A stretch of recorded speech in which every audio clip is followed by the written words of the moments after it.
Hello po sa inyong lahat mga ka-crypto. Ako po si Pinoy Crypto Trader at sa video na ito ay pag-uusapan po natin ang isang matapang na pahayag mula po kay Ginoong Anthony Pompliano. Siya po ang CEO ng Professional Capital Management at isa po siya sa mga kilalang personalidad dito sa mundo ng crypto.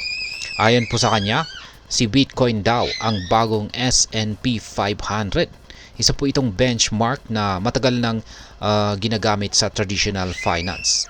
Pero ano po ang ibig sabihin nito para sa atin? Lalo na bilang mga Pinoy crypto investors. Kaya yan po ang siyang ating pag-uusapan sa video na ito. Pero bago po tayo magpatuloy, ay nais ko lamang po munang bigyang linaw ang aking disclaimer kung saan ang nilalaman po ng video na ito ay hindi po ito isang financial advice. For education and information purposes lamang po ang layunin nito.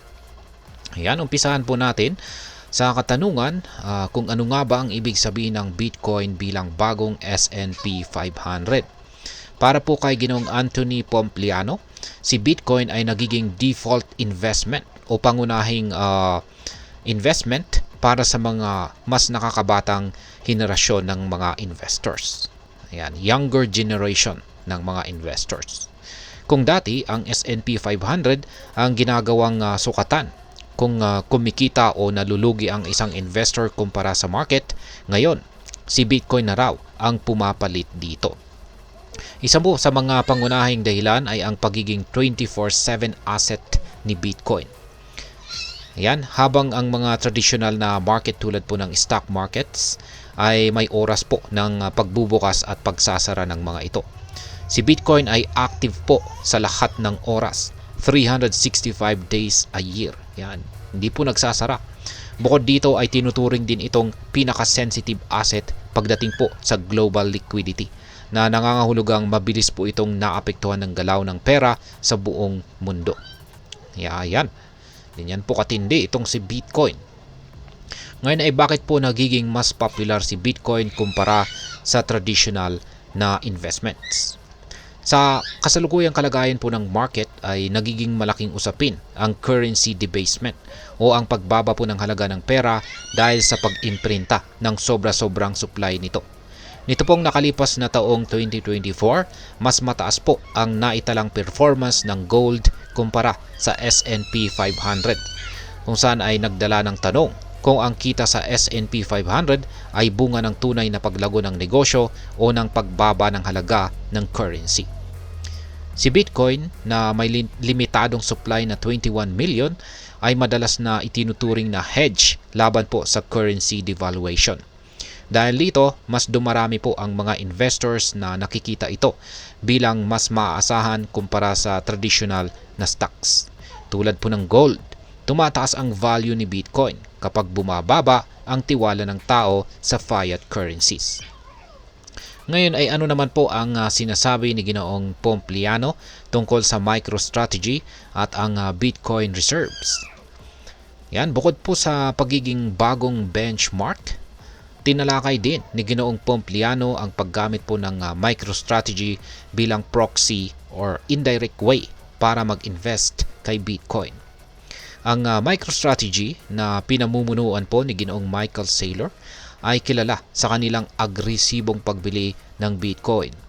Dahil dito, ang kanilang stock ay nagiging alternatibong paraan para sa mga nais magkaroon ng exposure kay Bitcoin nang hindi po direktang bumibili ng crypto. Ayon po kay Ginoong Pompliano, mahalaga na ang mga investors ay magkaroon muna ng proper understanding kay Bitcoin. Pinayuhan po niya ang mga nais magsimula na basahin ang Bitcoin white paper, matutunan po ang self-custody at unawain ang asset bago po sumabak sa alternatibong paraan ng pag-i-invest. Tinalakay rin po ni Ginoong Pompliano ang posibilidad ng pagkakaroon ng strategic Bitcoin reserve ng Administrasyong Trump. Bagamat sinabi niyang hindi po nakadepende ang tagumpay ni Bitcoin sa mga ganitong hakbang, aminado po siyang posibleng makaapekto ito sa short-term market sentiment. Ngayon ay ano naman po ang maaring maging epekto nito para sa atin bilang mga Pinoy crypto enthusiast. Yan, lalong-lalo na po sa mga nag-i-invest dito kay Bitcoin. Yan. Malaki po ang maaaring maging epekto or implikasyon ng pahayag na ito ni Ginoong Pompliano yan, para sa atin bilang mga Pinoy crypto investors ni Bitcoin. Una ay si Bitcoin bilang benchmark. Kung si Bitcoin ang bagong S&P 500, dapat po natin itong tingnan hindi lamang bilang speculative asset kundi bilang sukatan ng performance sa market. Mahalaga na alam natin kung paano nakakaapekto ang global trends sa value nito. Pangalawa ay ang hedge laban sa inflation. Sa panahon po na mataas ang inflation at currency debasement, maaaring tignan po natin si Bitcoin bilang proteksyon laban sa pagbaba ng halaga ng pera. Subalit, kailangan pong maging maingat at mag-research bago po tayo mag-invest. At ang panghuli ay syempre ang pag-aaral bago po tayo mag-invest.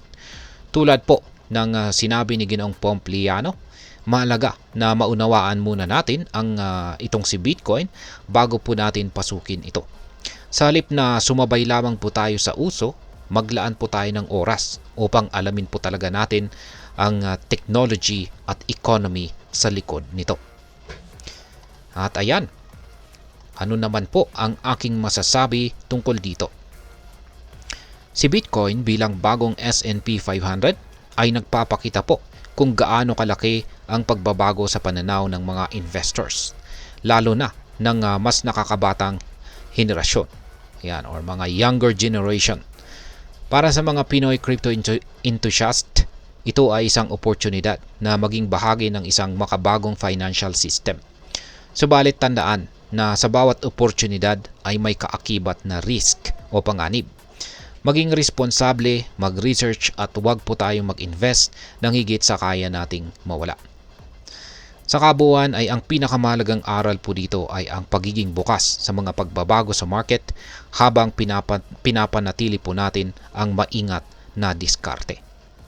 At ayan, hanggang dito na lamang po tayo sa video na ito mga ka-crypto. Sana po ay inyong nagustuhan ang aking paliwanag sa video na ito. Kung inyo po itong nagustuhan, pakiclick lamang po ang like button nito.